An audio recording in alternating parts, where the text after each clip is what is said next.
Hey, what if there was a sign that just appeared over your head on any given day? You didn't know when it was going to pop up, but it's like this neon, like hologram style sign.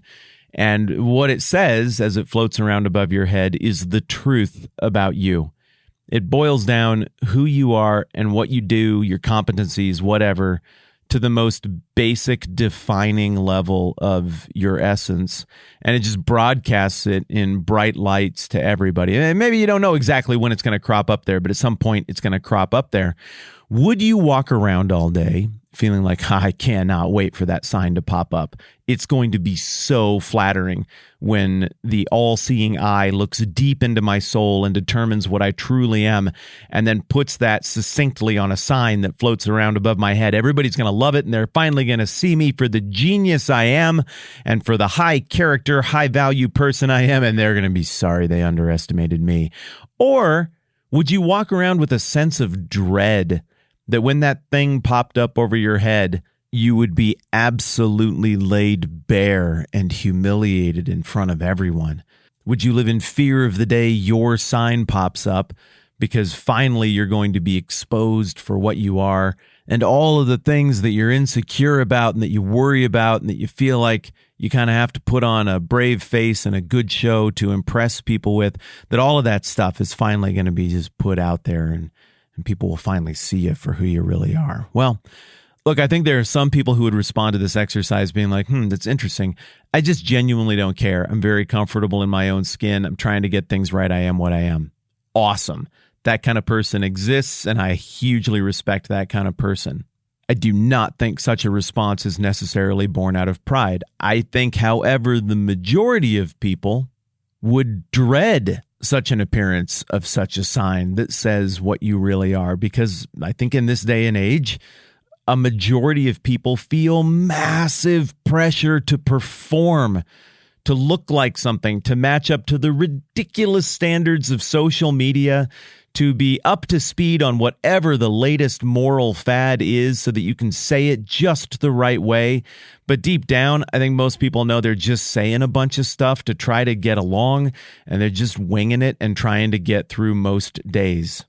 We're coming back to that idea of the sign appearing above our head that lays bare what we truly are. But before we get back to that, I want to talk about an incident in which somebody literally had a sign put above their head that was meant to lay them bare, to mock them, to point out the absurdity of their own internal monologue and sense of identity, to make a laugh out of them and an example out of them in front of everyone. And of course, we're in Matthew 27, and of course, it's Jesus of Nazareth.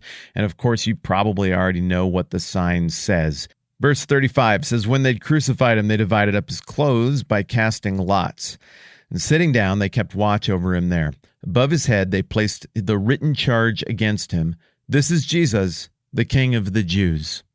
That's his placard. That's what he gets. His entire existence boiled down by a few half-wits to this very simple phrase, and then stapled above his head while he's hanging there basically naked, bleeding out, struggling for breath, lifted up in front of everybody. And of course, the joke of the sign is the juxtaposition, right? It's like a sign that says like, so-and-so, king of the whoever's. Well, that's one of those statements of regal title and style. King of the Andals and the First Men, breaker of chains, all of those kind of things that you hear tagged on to the royal titles of people who want everyone to know their awesomeness and have some sort of herald who proclaims in advance exactly who it is that you're about to get an audience with. This sounds like that. And so taken out of context, you might see a sign like that and be like, oh, wow, this is somebody really important. But in context, stapled above the head of a guy hung out the way we're talking about right here, you go, oh, okay, I get it. That's in jest. That is meant to be a jab, a mockery. All right, clearly I see what we're doing, because that isn't how kings look. Kings are the ones who ordered people executed like this. They're not the ones who get executed like this. Okay, all right, I see what we're doing. But as we've seen so many times in the last few chapters, as we've been working our way toward the cross, every single one of these mockeries is accidentally speaking truth. And it's kind of wild the way this works out, because throughout history, you've got several of these moments where somebody tries to make fun of somebody else, and then the party being mocked is like, I actually kind of like it. I'm keeping that. Like the Jesuits.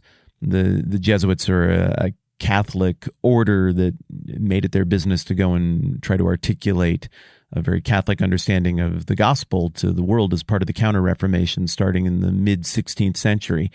And they called themselves the Society of Jesus, and people were like, come on, everything is of Jesus. It's a little arrogant, isn't it? And they were like, ooh, yeah, we're leaning into that. And so as I understand it, the term Jesuit is them saying, we'll take your criticism and your mockery, and if that's what we're getting wrong, we're leaning into it. The idea of a Yankee, or even the little song Yankee Doodle, wasn't that meant to be a mockery of the people who were opposed to the crown during the American Revolution? And Americans were like, yeah, we love it. Let's lean into that. And then now you got a baseball team? Well, now you got a baseball team. Turns out that baseball team has had that name for a while at this point. But it's, again, a way of leaning into the insult. Well, here, perhaps most of all, you look at any depiction of the crucifixion, and you're going to see this sign as part of that depiction. Usually you'll see the Latin abbreviation, INRI, and I understand how that can be a little bit confusing because, I mean, doesn't Jesus start with a J, King of the Jews? And of course, we're talking about a different language, and in this case, it's Latin. So what you're seeing is Jesus Nazarenus Rex Eudeorum, or Jesus of Nazareth, King of the Jews. I'm 100% positive I didn't say that perfectly, but that's the gist. And so what you get here is an attempt to put the sign over somebody's head and be like, all right, you are laid bare. You are boiled down to this. You are distilled to this single thing, and the single thing you are distilled to is an absolute joke. Except it turns out that it's absolutely right. And unwittingly, every time people try to mock Jesus or mock God in the Gospel of Matthew, the text holds it out as boomeranging on the mocker and as demonstrating that God can't be mocked, that God is sovereign over all of these seemingly random or uncontrollable events that are chained together to form up this story. And that in itself is a pretty compelling subtext. But there's another level to this subtext that takes us to a place that we don't often go. And that's all the way back to us and the idea of a sign being over our heads and the fear that most people would feel over being rightly distilled down to one thing by an entirely accurate, all-seeing eye that peers into your soul and then posts a succinct description of who you truly, actually are. But as we're having this conversation about the sign over Jesus' head being accurate, I think it's worth bouncing back to Matthew chapter 5 and remembering that the values of the kingdom are beautiful, and the values of the kingdom are not really what people intrinsically usually are. Usually we're something very, very different than that, but the kingdom sounds great in Matthew 5. And people no doubt were like, man, I would like to sign up for such a kingdom. And then Jesus was like, well, the only way to have access is to have a righteousness that exceeds that of the Pharisees and the Sadducees, and nobody can do that because the Pharisees and Sadducees get to write their own rules. And so implicit in what Jesus says there, and then in what we see from Jesus in the interim between chapter 5 and where we're at in 27, is this idea that there is a righteousness that gains you admittance to this kingdom, but it's the righteousness of Christ. You can't achieve it. You can't do it. Even if you could write the rules, you can't do it. But somehow there's this ongoing suggestion that the righteousness of God could be handed off to you. And if we're reading Matthew carefully, and if we read the rest of the Bible as well, it becomes very, very evident that this humiliating incident with the robe and the crown of thorns and the mocking sign stapled above his head, with this incident that we're reading about in Matthew chapter 27, the nature of your hypothetical sign is changed. If somebody is in Christ, they're a new creation. The old is gone and the new is come. That is, the nature of the sign is changed.